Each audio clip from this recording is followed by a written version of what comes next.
एक ट्रैक्टर पे 40,000 80,000 रुपए का अगर चालान भुगतेंगे तो इतने तो एक साल में भी नहीं कमाते। वो तो गाड़ी में बैठे हैं अपना, अंदर कुर्सियों पर बैठे लाख लाख रुपए तनख्वाह ले रहे। ये इनको बेचारों को क्या मिल रहा है? इनको तो ज्यादा 1,000 रुपए की मजदूरी पड़ती भी नहीं होगी। तो इन लोगों का दर्द तो समझना पड़ेगा ना।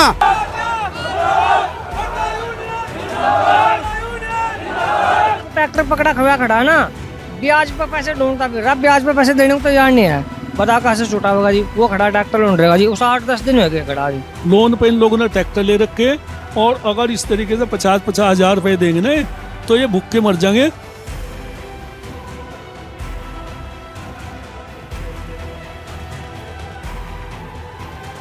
यहाँ पहले से अधिकारी आए हैं, मेरी अभी जस्ट उनसे बात हुई अधिकारी से। मैंने कहा आप आ जाओ यहाँ पे, आप वार्ता करो आके बैठ के। मेरी बात हुई अभी उनसे। पहली बात तो किसी का फ़ोन नहीं उठाते, एक तो यही बहुत बड़ी गलत बात है। मेरा फ़ोन अभी उठाया था उन्होंने, मैंने कहा आप आ जाओ, हम वार्ता करने के लिए आए हैं। वार्ता करके ही तो कोई हल निकलेगा। इनके खिलाफ जांच होनी चाहिए, हमारी ये मांग है। ये लोग अभी कुछ जवाब नहीं दे। ये तो भाग रहा है, अभी यहाँ आया भी नहीं। नमस्कार, मेरा नाम है शिखा वर्मा, आप देख रहे हैं द न्यूज़ वाला नेटवर्क। और आज अभी मैं मौजूद हूँ आरटीओ ऑफिस के पास।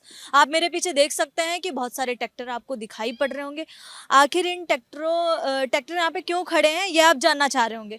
ये ट्रैक्टर इसलिए यहाँ पे खड़े हुए हैं और बहुत बड़ी संख्या में लोग आए हुए हैं क्योंकि इनका चालान आरटीओ ऑफिस वाले जो हैं लोग वो काट रहे हैं। क्योंकि इसमें ईंटें आती हैं, भट्टे से ईंटें आती हैं और इनका चालान काटा जा रहा है। तो चलिए हम चल के बात करेंगे लोगों से कि आखिर इनकी मांग क्या है और वो क्या चाहते हैं और यहाँ पे धरना क्यों दे रहे हैं। तो चलिए हम बात कर लेते हैं, क्योंकि यहाँ पे आप मेरे पीछे देख सकते हैं कि बहुत ही संख्या में लोग हैं, काफ़ी संख्या में लोग आपको दिखाई पीछे पड़ रहे हैं। तो चलिए हम इनसे बात करते हैं। सर, आप लोग ये धरना क्यों कर रहे हैं? हम लोग धरना इसलिए कर रहे हैं कि एक हफ्ते से लगातार जो आरटीओ है ये ट्रैक्टर पकड़ रहा है।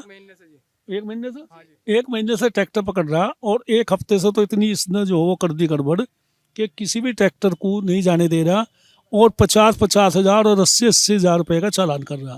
किस चीज़ का ट्रैक्टर है जी? क्या ट्रैक्टर में क्या लेके जा रहे हैं? ईंट ले जा रही थी। हाँ, तो चालान काट दिया। चालान काटा है इनका। तो इससे पहले ऐसा नहीं हो रहा था? ना, पहले नहीं ऐसा हो रहा था। तो उसका कोई ना कोई रीजन होगा ना। ये बताओगा वो रीजन, हम नहीं बताने के। अच्छा, इससे पहले आपको भी पता, मुझे भी पता, लेकिन हम नहीं बताने का रीजन ये बताओगा भाई पहले कैसे चल रहे थे और अब क्या दिक्कत आएगी, ये बताओगा। इससे पहले इससे यही पूछने के लिए हम लोग आए हैं। अगर जब ये पहले चल रहे थे, अब जा क्या बात होगी भाई, क्यों, या अभी गड़बड़ हुई या पहले से आ रही, और पहले क्यों चलवा रखे थे आपने, ये बताओगा। हम यही पूछने के लिए आए इससे। आप लोगों की मांग ये है कि पहले चल रहे थे और अभी ये लोग ऐसा क्यों? हाँ, यही मांग है हमारी। रुड़की जो थी उसमें कोतवाली में तय हुआ था कि 5,000 तक की ट्रैक्टर ट्रॉली पर कोई चालान नहीं करेगा, बल्कि एसडीएम साहब जो थे वो मना कर रहे थे और सारे अधिकारी बैठे थे। हमने कहा जी हम इसमें मानने के नहीं, तुम्हें 5,000 रुपये एग्री हो गए थे कि 5,000 की जो ट्रैक्टर ट्रॉली में ईंटें जा रही हैं उनका हम चालान नहीं करेंगे। उसकी एक मेन वजह है, ये DT14 ट्रैक्टर जो था वो मेरे ख्याल से 14 हार्स पावर का था, और ट्रैक्टर 56 हार्स पावर के, 50, 56, 60 के। हम झोटा बुग्गी पर भी जो थे 27 क्विंटल गन्ने ले जाते भर का, इन्होंने लिमिट 60 क्विंटल कर रखी। हाँ, पैसे कमाने के लिए जिसने भी कर रखी, मैं नहीं कहता किसने कर रखी है, जबकि कायदे में 150 क्विंटल वजन होना चाहिए जो ट्रैक्टर जिस टाइप के ट्रैक्टर है, यानी 150 क्विंटल का मतलब है कि 5-6 हजार ही उसमें आराम से आ जा। लेकिन इन लोगों ने ऐसा कर दिया, फिर कमाई का साधन कहाँ रहेगा किसी में। जब इन्होंने 5,000 के लिए बोला तो फिर ये चीज क्यों कर? अब ये तो ये बताओगे जी। मतलब वहाँ पे लिखित तय हुआ था, लिखित तो यूं नहीं दे पाने के, 60 क्विंटल पास है, 60 क्विंटल तो झोटा बुग्गी ले जा। ये ट्रैक्टर इतनी पावर के, 60 क्विंटल में क्या पड़ता आ जाएगा लेबर का? क्यों जी? 60 हॉर्स पावर का ट्रैक्टर है, अब जो हमारे पास 50 हॉर्स पावर से कम कोई ट्रैक्टर नहीं है। सही करो जी, उस व्यवस्था को सही करो, और उसमें फिर ये और लोड नहीं मानने जाने का, ये कर रखा है उन्होंने। तो आप लोग क्या चाहते हैं कि आप? हम तो चाहते हैं कि ये जो मजदूर हैं, ये सब मजदूर हैं, रईस इनमें एक नहीं। लोन पे इन लोगों ने ट्रैक्टर ले रखे, और अगर इस तरीके से 50-50 हजार रुपये देंगे ना तो ये भूखे मर जाएंगे। और वो जो पहले आप सुनते थे ना कि चोरी हो रही गाँव में, वो चोरी इसीलिए होती है कि रोजगार नहीं था लोगों के पास। अब एक ट्रैक्टर पर 4 आदमी, 15 आदमियों का परिवार पल रहा उससे, और आज 1 महीने से वे खाली बैठे हैं। ये सारे जितने बैठे ना, इनमें 10-20 तो ऐसे होंगे जो मतलब रोटी खाने लगे, लेकिन बाकी सारे ऐसे हैं जो गरीब परिवारों से। तो ये उन्हें रोजगार दे दो, हम बंद कर देंगे ट्रैक्टर ट्रॉली, आज ही बंद कर देंगे, हमें कोई दिक्कत आ रही क्या? लेकिन ये जो गरीब बैठे हैं और इन सब 20 गुने वहाँ बैठे हैं, अगर ये सब लिया होंगे ना, सारे लाने पड़ेंगे ना, काम नहीं चलने का। ये व्यवस्था इन्होंने खराब कर दी। और हमारी सरकार जो जीरो टॉलरेंस की सरकार है, लेकिन ऐसे अधिकारी यहाँ बैठा रखे जिससे सरकार की बदनामी हो रही, और गरीब वर्ग जो है, जिसे मोदी जी जो है ना चावल फ्री दे रहे और वो गेहूँ फ्री दे रहे, उनका गला काट रहे हैं लोग। तो इन्हें गले काटने वालों का जो है इनका इलाज होना चाहिए। ऐसे लोगों को सस्पेंड करे जाओ, इनके खिलाफ जांच होनी चाहिए, हमारी ये मांग है। तो ये लोग अभी कुछ जवाब नहीं दे रहे, ये तो भाग रहा है, अभी यहाँ आया भी नहीं। अभी भाग गए, गाड़ी लेकर भी चले गए। हाँ, कब तक भागेगा? आप लोग भी यहीं बैठे रहे। हाँ बैठे हैं। रहेंगे जी यहाँ तक नहीं बैठे नहीं, इनके चक्कर भी होंगे। जी। गरीब है, पूछ लो भाई कितने आदमी घर में चूल्हे जलेंगे, एक हफ्ता काम नहीं मिलने का। ऐसा है कि पिछले 1 महीने से ये लोग बेरोजगारी झेल रहे हैं। हम लोगों के भट्टे हैं और एक भट्टे पे कम से कम 500 आदमी काम करते हैं। करोड़ों करोड़ों रुपए हम रेवेन्यू देते हैं गवर्नमेंट को, और उसके बाद जो है अगर हमारी ईंट की ढुलाई नहीं होगी तो भट्टे बंद करने की नौबत आ जाएगी। तो जो लोग हमारे भट्टे पे काम करने के लिए बिहार से, उत्तर प्रदेश से लेबर आ रही है, वो क्या करेगी वहाँ? उनको हम कहाँ से खर्चा देंगे? और जब ईंट ही नहीं बनेगी तो घर भी तो नहीं बनेगा। वो तो बनने के ही नहीं फिर, ठीक है ना। और पूरे उत्तराखंड में अगर भट्टों का बिजनेस है तो वो यहीं रुड़की में ही है। यहाँ पहले से अधिकारी आए हैं, मेरी अभी जस्ट उनसे बात हुई अधिकारी से। मैंने कहा आप आ जाओ यहाँ पे, आप वार्ता करो आके बैठ के। मेरी बात हुई अभी उनसे। पहली बात तो वो किसी का फ़ोन नहीं उठाते, एक तो यही बहुत बड़ी गलत बात है। मेरा फ़ोन अभी उठाया था उन्होंने, मैंने कहा आप आ जाओ, हम वार्ता करने के लिए आए हैं। वार्ता करके ही तो कोई हल निकलेगा। बिल्कुल, क्योंकि बात होगी तभी। जो लोग आज यहाँ इस आरटीओ ऑफिस में काम कराने के लिए आए होंगे वे भी परेशान है। हम उन्हें परेशान नहीं करना चाहते, नाम गवर्नमेंट को परेशान करना चाहते। बाकी ये कहाँ से खाएंगे? या तो गवर्नमेंट इन्हें जो है खर्चा दे दे। भाई ये अगर काम नहीं करेंगे तो कहाँ से खाएंगे ये?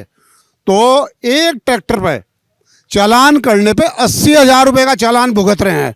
80,000 का रुपये का एक ट्रैक्टर पे 40,000 80,000 रुपये का अगर चालान भुगतेंगे तो इतने तो एक साल में भी नहीं कमाते। वो तो गाड़ी में बैठे हैं अपना, अंदर कुर्सियों पर बैठे लाख लाख रुपए तनख्वाह ले रहे। ये इनको बेचारों को क्या मिल रहा है? इनको तो ज़्यादा 1,000 रुपये की मजदूरी पड़ती भी नहीं होगी। तो इन लोगों का दर्द तो समझना पड़ेगा ना। तो हमारी आवाज़ सरकार तक भी पहुंचेगी, और हमने पहुंचा भी थी, ऐसा भी नहीं है। जिलाधिकारी से हमने बात की है तो बात हमारी पहुंच भी गई है वहाँ पे कि भाई ये लोग बेरोजगार हैं, इनका कोई और दूसरा वसीला नहीं है। इनको रोजगार का दूसरा कोई वसीला नहीं है, एक मात्र ट्रैक्टर ट्रॉली है जिससे मजदूरी करके अपने बच्चों का पालन पोषण करते हैं। तो हमारी यही मांग है कि अधिकारी आए, हम उनसे बैठ के वार्ता करें, भाई वो क्या चाहते हैं। पिछले साल भी ऐसे ही बंद कर दिए थे, तब भी हमने खुलवाया था। पिछले साल भी ऐसा किया था, पिछले साल भी किया था बंद, तब भी हमने खुलवाया था। भाई वार्ता करें, आप क्या चाहते हैं। हमारी मांगे तो यही है कि हमारा काम चलना चाहिए। जहाँ तक ओवरलोड की बात है भाई उसको हम कम करवा देंगे, उसको हम कुछ बताएं वो कि क्या दिक्कत है। तो हम जो है 6,000 की बजाय 5,000 करा देंगे। हमें वो बताए तो सही। ये कहाँ का तरीका है कि एक चालान 80,000 रुपये का चालान कर दिया। तो ये हमारी जो है मांग है सरकार से भी और प्रशासन से भी कि वो इनको व्यर्थ ही परेशान ना करें। अगर परेशान करेंगे तो 1 महीना इसका ताला नहीं खुलने का, ठीक है नहीं बात। जैसी कि यहाँ किसान यूनियन है ना, ये उससे भी बढ़कर है, क्योंकि 500 आदमी जब उन्हें रोटी नहीं मिलने की ना तो क्या करेंगे वे तो एक इशारे पर जो है सारे यहाँ मिलेंगे। फिर क्या होगा? इसलिए प्रशासन अपना होश में आए और इस बात को सुन ले कि अनावश्यक इन्हें परेशान ना किया जाए। अगर इन्हें परेशान किया जाएगा तो यहाँ से अपना बिस्तर बोरिया बांध ले, कोई दूसरा आ जाएगा। आरटीओ ऑफिस भी बाद में आरटीओ जाता है यहाँ से फिर। मैडम वो ट्रैक्टर पकड़ा खड़ा खड़ा है ना, ब्याज पे पैसे ढूंढता फिर रहा, ब्याज पे पैसे देने को तैयार नहीं है। बता कहाँ से छूटा होगा जी, वो खड़ा ट्रैक्टर ढूंढेगा जी, उस 8-10 दिन हो गए खड़ा जी, 10% पे पैसे देने को तैयार नहीं है जी। बताओ, अरे सभी 10-12 दिन हो गए पकड़े हुए कुछ, बताओ कहाँ? अभी भी छुटाया मैंने भी, 4000 ईंट ब्रेक की थी, 45,000 रुपये दिए मैडम, और वो भी हाथ महीने जोड़ को, और पता नहीं किस तरह करो इकट्ठा करके लाया था मालिक। अब ये इतने बड़े जमींदार नहीं है जो ये ट्रैक्टर बने हुए हैं, ये सारे बुक्के नहीं। मेरे पास इतना पैसा होता ना तो ये रास्ते धक्के नहीं खाते, आप देखते भी होंगे। वो आप लोगों की बात सुन नहीं रहे, भाग गया आरटीओ, भाग गया आरटीओ, आए आ गया। आप उनका पक्ष भी सुन लेते हैं कि आप लोगों की बात वो मान रहे हैं। हम तो ये चाह रहे हमारे जैसे चल देते ऐसे ही चलो जाए। सामने ट्रैक्टर को चलाने के लिए हमें कोई रोजगार दिलवा दो आप। हमारे लोंडोरे में सिवाय इंटो का कोई रोजगार नहीं है। अगर ये है तो नहीं, सिडकुल में उधर फैक्ट्री, उधर भी बहुत किराएदार आके रह रहे, उधर भी अब दूसरे बाहर के कर रहे आदमी। हमारे लोंडोरे में आप कोई रोजगार दिलवा दें, ट्रैक्टर आपको एक नहीं मिलने का रोड को, एक भी नहीं मिलने का।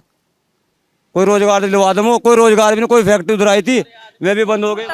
मजदूर ये आदमी काम ही क्या करोगा, इंटो चला हुआ, बताओ क्या करोगा। तो आपने इनकी मांगे सुन ली है, अब हमें ये देखना होगा कि इनकी मांगे पूरी होंगी या नहीं होंगी। इनका कहना है कि 80,000 रुपए का चालान काटा जा रहा है, इतनी तो इनकी इनकम भी नहीं है। आखिर इन्हें क्यों परेशान किया जा रहा है, इनकी बात सुनी जाएगी या नहीं जाएगी, ये हम आगे देखेंगे। ऐसी वीडियो को देखने के लिए देखते रहे द न्यूज़ वाला नेटवर्क।